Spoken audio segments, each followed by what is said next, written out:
Ինտենսիվ շփումները բոլոր հարցերի շուրջ են եւ ես չգիտեմ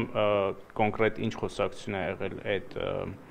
զեկույցի ժամանակ վարչապետի ընդհանուր դրանք վերաբերում են շատ տարբեր հարցերի, ասենք օրինակ սահմանազատման, սահմանագծման օրակարգով պարոն Գրիգորյանն է իր ուղղությամբ աշխատում, արտաքին գործերի նախարարությունը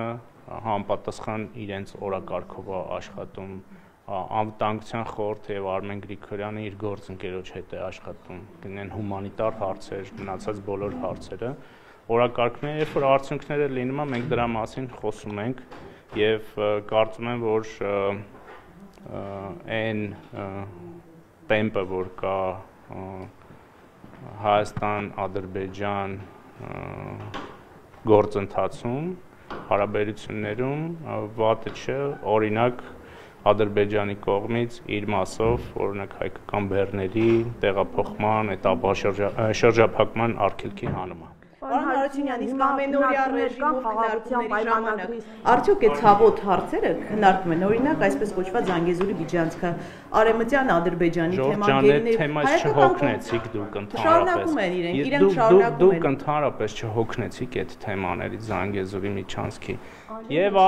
Եվ մենք ենք մեր կարծիքը ասել, եւ իրանք են իրենց կարծիքը ասել, կան ստորագրված փաստաթղթեր։ Այդ փաստաթղթերում շատ հստակ եզրույթներ, տեղանուններ, անվանումներ, ինչի է անընդհատ ավելորդ լարվածություն ստեղծում այդ բանը։ Okay,